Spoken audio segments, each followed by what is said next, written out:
Actually say the words to myself, my ex-girlfriend kicked the shit out of me. I emotionally, spiritually, psychologically, beat me to pieces. If she could have caused me to die, she would have. If she had the power to do it, she had that much maliciousness, she wanted me to be dead, right? Either like walking dead, spiritually dead, or actually kill myself. That's how serious it was. Does that resonate? Absolutely. Okay, so that admission is like our first step. It's like if this is Alcoholics Anonymous, we have to go, I'm an alcoholic. So I got did you all get the shit kicked out of you? Anybody else in here get the fucking shit kicked out of them? Battered to pieces. Now, I've been in fights where I got beaten up and then I laughed it off inside of a month. When you get the shit kicked out of you spiritually, it fucks you up for a long time. And if something isn't brought into that space, I don't think you heal. In fact, if you then have PTSD, which is complex PTSD. Over time, that can get worse, not better. So you actually do need some help. Whether it's therapy or some kind of intervention, you definitely need some kind of help. One of the symptoms I've seen is I already was dealing with anxiety and claustrophobia, things like that. But I got a lot worse, and I'm sort of stuck. Every insecurity or problem you had before, all the old wounds will be ripped open.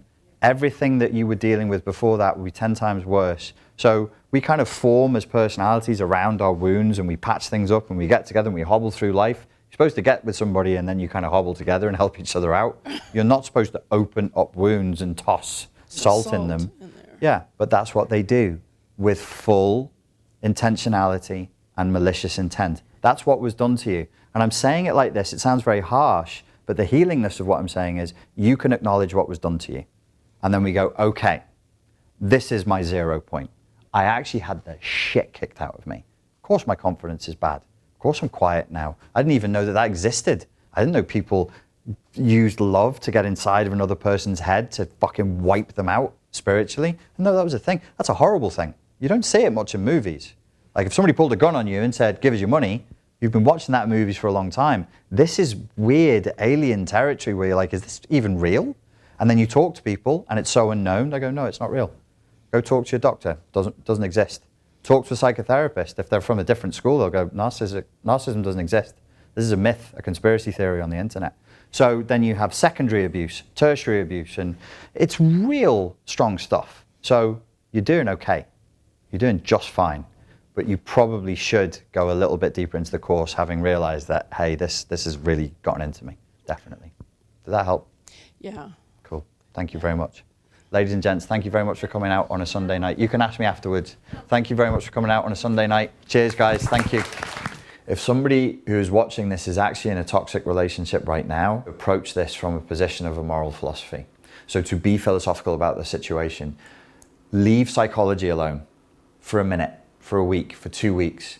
Don't try and read and input too much. Start from where you are, write, journal. What do you think is right? What is right? What is wrong? What is good? What is evil? What is the purpose of life? And you might be thinking, that's not very fucking helpful for somebody who's actually stuck right now in a bad relationship. They need to get out. They won't. They won't get out no matter what psychological advice I give them if they don't value themselves and they can't think clearly. So they need to start from a place of having a moral philosophy. They're stuck in that relationship because their moral philosophy has been smashed to the floor. We start with like simple, this is where boundaries come from. Lying is wrong.